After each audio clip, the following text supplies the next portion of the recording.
Hi Owen and Heather. This is a little video that I'm making up about why to do an MBA. It takes into account some general questions and then the financial package that we are looking at. I'm wanting to use it next week at the LeaderX exhibition. I'll reshoot it, but this is how it's looking at the moment. Why an MBA is a very good question.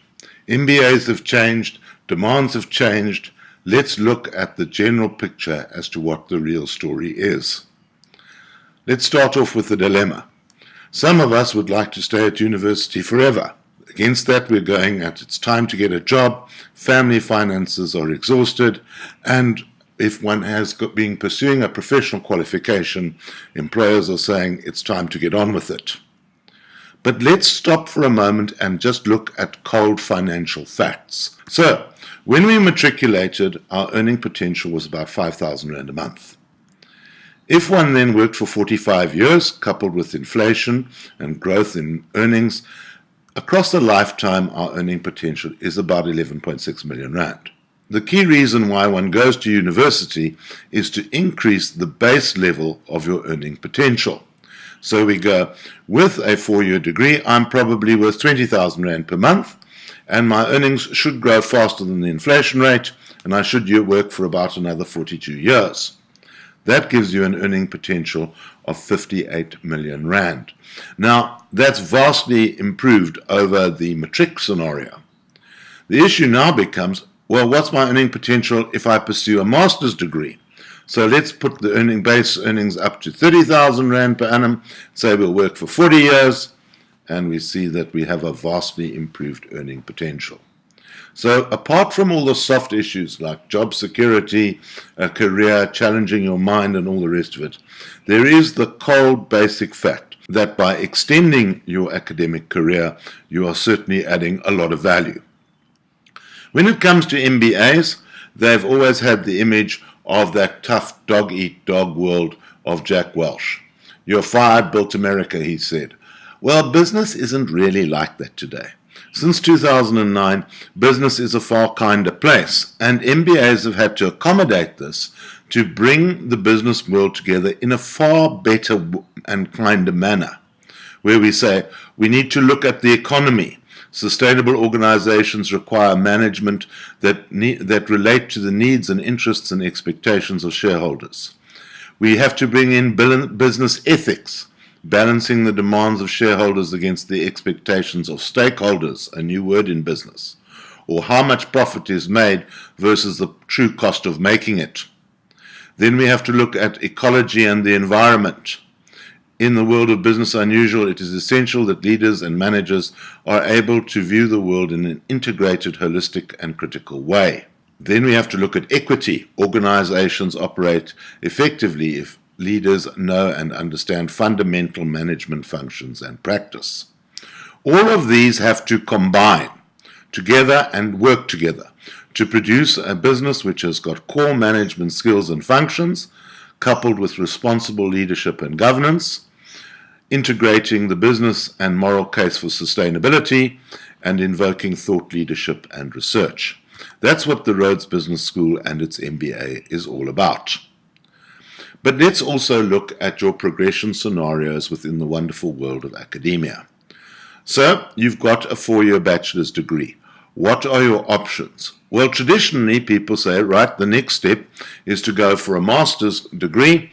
That's 180 credits. It will take you 2 years and encompass about 1,800 hours of work.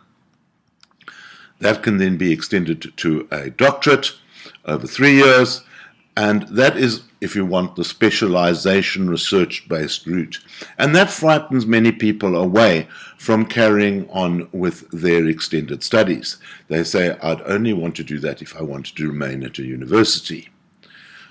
Developing over the last 20 years are a lot of higher diploma programs.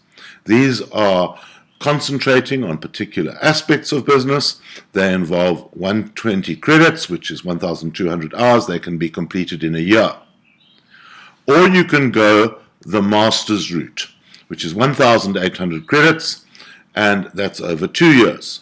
Now, the important issue to look at with this is that if one goes the higher diploma route and does the 1200 hours, that cannot simply be converted to a master's by simply doing another 600 hours. If one wants to do a master's program, one has to do the full Monty and go all the way through the program and in one go.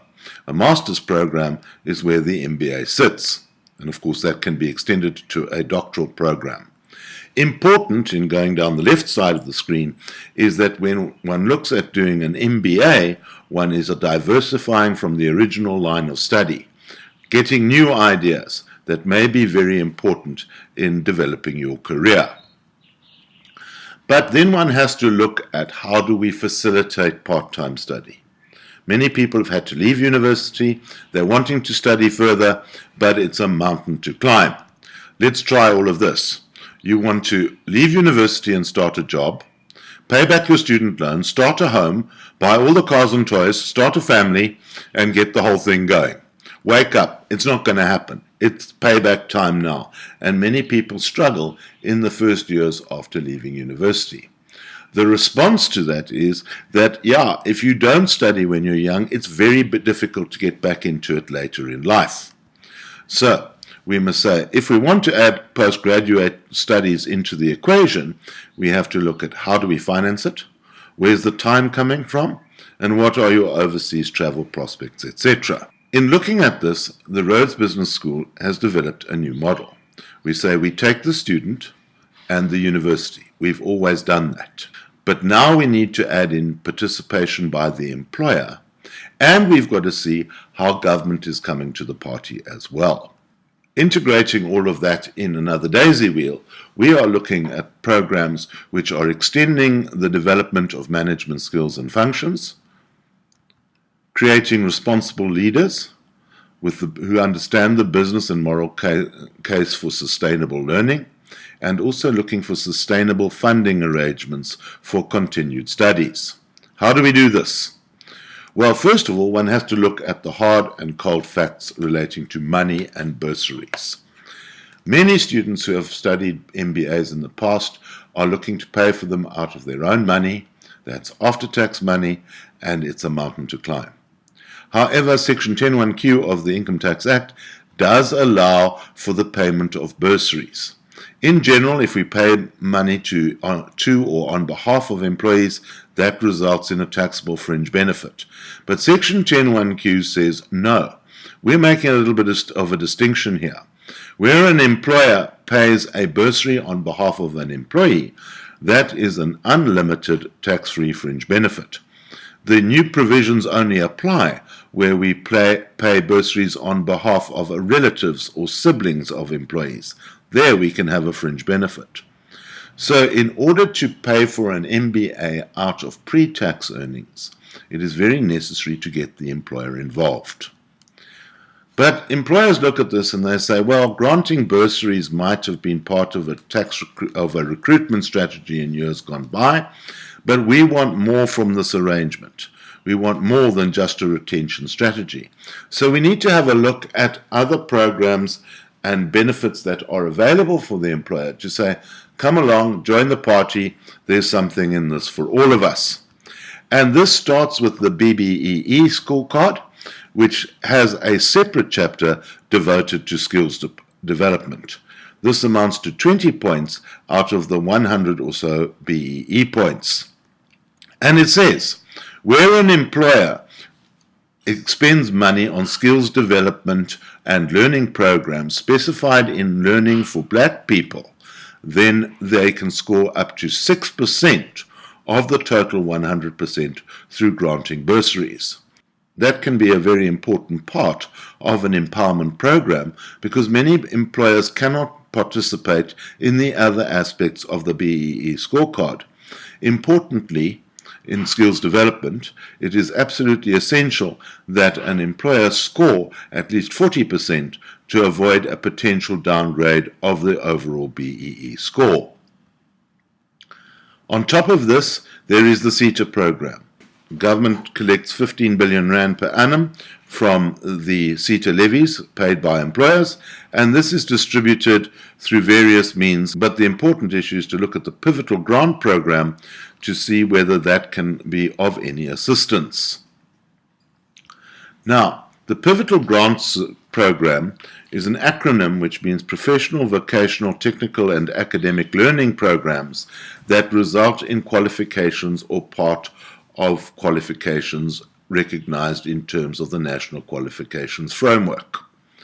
What is very important is that academic and professional study programs of employed and unemployed learners who have successfully completed courses are recognized in terms of the pivotal grant program.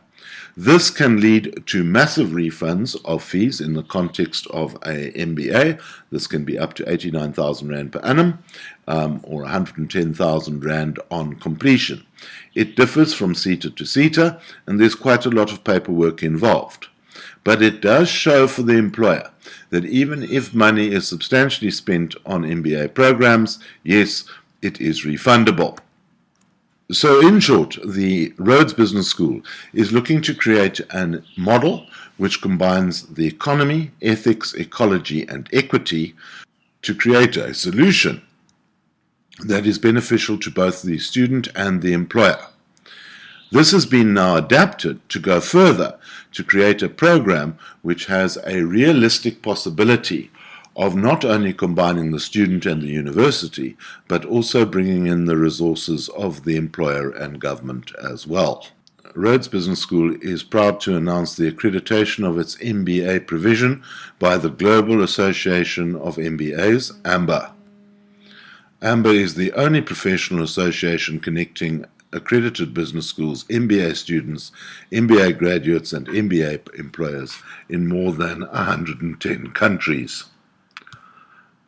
So, and this is very rough at this stage. I've got chaos at my house, but please could you just have a look at where we're going on this and give me some input back. Thank you very much.